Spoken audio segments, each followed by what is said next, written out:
Hello friend, જય દ્વારકાધીશ, રાધે રાધે। આજે આપણે બનાવશું તીખી પૂરી, એકદમ ફૂલેલી અને અલગ જ રીતે। અહીંયા મેં 1 વાટકો ઘઉંનો લોટ લીધો છે અને સ્વાદ પ્રમાણે મીઠું ઉમેરી દઈશું, અડધી ચમચી હળદર અને હિંગ અને 1 ચમચી કાશ્મીરી મરચું લીધું છે। કાશ્મીરી મરચાથી એકદમ કલર સરસ આવશે અને તમે જેટલું તીખું ખાતા હો એ પ્રમાણે તમારે લેવાનું। અને અહીંયા અજમા લીધા છે, તેને આવી રીતે ક્રશ કરીને ઉમેરવાના છે। પૂરીમાં તેલ વધારે ઉમેરી દેશો તો તમારી પૂરી એકદમ કડક બનશે, એટલે તેલ ઓછું ઉમેરવાનું। 1 વાટકો લો તો 1 પાવડું તેલ ઉમેરવાનું। અને અહીંયા મેં 2 ચમચી જેટલી ચોખાનો લોટ લીધો છે, તે ઉમેરી દઈશું। ચોખાના લોટ ઉમેરવાનું કારણ એ કે તમારી આ પૂરી એકદમ લાંબા સમય સુધી ફૂલેલી જ રહેશે। અને બધું મિક્સ કરી લેશું। અને તમારી પાસે ચોખાનો લોટ ન હોય તો તમે થોડોક રવો પણ ઉમેરી શકો, અને તમે મેંદાનો લોટ પણ ઉમેરી શકો 1-2 ચમચી। અને જે આપણે બજારમાં પૂરી ખાઈએ છીએ તીખી મોળી, તેમાં મેંદાનો લોટ જ આવે છે।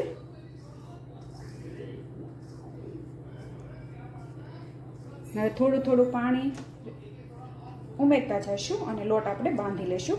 લોટ બહુ કઠણ નહીં અને બહુ ઢીલો નહીં, અને આપણે અટામણ નથી લેવાનું સાથે, એટલે થોડુંક લોટ કઠણ બાંધવાનો છે।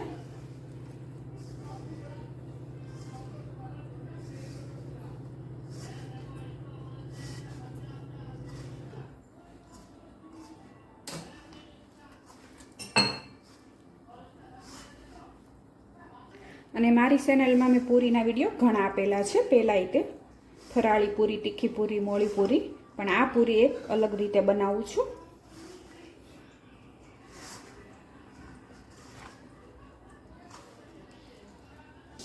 અને અહીંયા તમે જોઈ શકો છો પૂરી લોટ બાંધી દીધો છે, આવી રીતે સેજ કઠણ નહીં, બહુ ઢીલો નહીં એવો બાંધવાનો છે। અને હવે આપણે એને તેલવાળો હાથ દઈ દઈશું।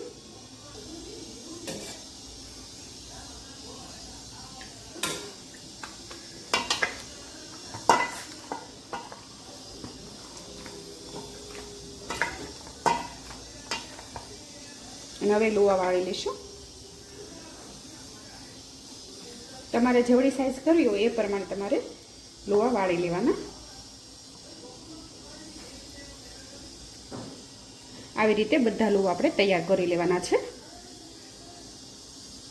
અને અહીંયા લોવા મેં વાળી લીધા છે, હવે ઢાંકીને આપણે એક બાજુ મૂકી દઈશું અને હવે પૂરી વણી લઈશું।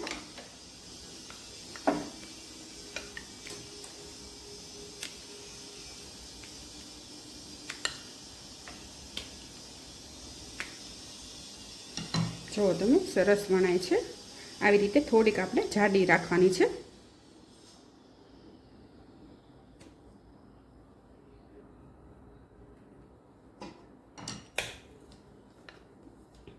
એક સરખી પૂરી વણાઈને તો જ તમારી પૂરી સરસ ફૂલશે। આવી રીતે આપણે બધી પૂરી તૈયાર કરી લેવાની છે।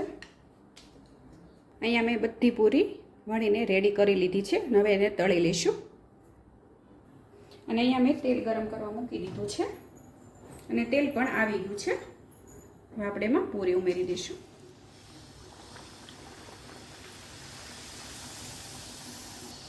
અને તમે જોઈ શકો છો આ સરસ ફૂલી છે આપણી પૂરી, જુઓ તમે, એકદમ દડા જેવી।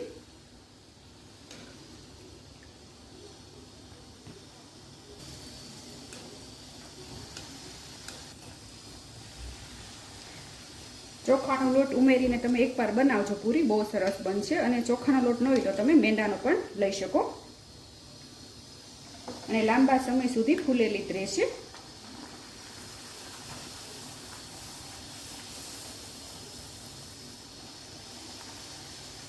આપણી બધી પૂરી આવી રીતે ફૂલે જ છે।